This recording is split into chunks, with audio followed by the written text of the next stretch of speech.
మీరు తీసుకునే అదే మందులు, అదే నాణ్యమైన మందులు, కానీ సగం ధరకే. అవును, మెడ్+ బ్రాండ్స్ పై 50 to 80% తగ్గింపు.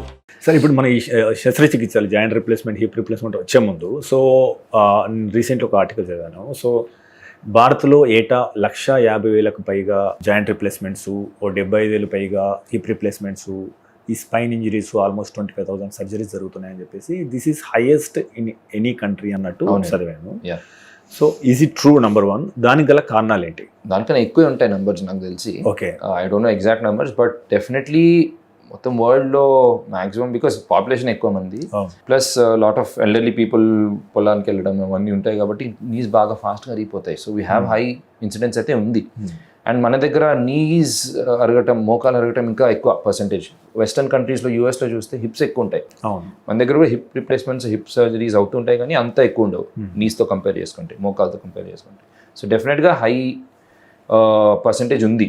ఒక కారణం ఏంటంటే, ఫస్ట్ మన యాక్టివిటీస్, యూజువల్గా ఫార్మర్స్ చాలా మంది ఎక్కువ ఉంటారు. రెండోది మన డైలీ యాక్టివిటీస్, మనం మోస్ట్ ఆఫ్ అవర్ యాక్టివిటీస్కి కింద కూర్చుంటాం నేల మీద. అంటే భోజనం చేయడానికైనా చాలా మంది, ఈవెన్ రిచ్ పీపుల్ ఆల్సో కింద కూర్చొని, అది that's because part of our culture కాబట్టి. రెండోది ప్రేయర్స్ చేయడానికి, హిందూస్ అయినా ముస్లిమ్స్ అయినా కింద కూర్చొని చేస్తారు, రైట్. అండ్ మూడోది టాయిలెట్ కూడా, ఇండియన్ టాయిలెట్స్ ఇంకా చాలా towns and villages, Indian even సిటీస్లో కూడా some people prefer Indian toilets. ఇవన్నీ చేయడానికి కింద కూర్చోవాల్సి వస్తుంది. స్క్వాటింగ్ అండ్ బాస్పెట్లు అంటారు కదా, అట్లా కూర్చోవాల్సి వస్తుంది. సో ఇట్లా కూర్చున్నప్పుడు జాయింట్ మీద ప్రెషర్ బాగా పెరుగుతుంది, ఎస్పెషలీ ఒక ఏజ్ తర్వాత. మేబీ యంగర్ ఏజ్లో ఓకే, 55 తర్వాత కింద కూర్చుంటే జాయింట్ మీద ప్రెషర్ బాగా ఎక్కువైపోయి ఫాస్ట్గా అరిగిపోతుంది joint. Maybe that's the reason మనకి high percentage of knee problems ఉన్నాయి. అంటే ఫ్యూచర్లో కూడా ఇదే ట్రెండ్ కొనసాగే అవకాశం ఉందా, లేదంటే ఆల్టర్నేటివ్గా లేదా ఇయర్లీగా గుర్తించడం ద్వారా, కొత్త టెక్నాలజీ ద్వారా శస్త్రచికిత్స వరకు పోకుండా ఆపగలిగే అవకాశాలే ఉన్నాయి?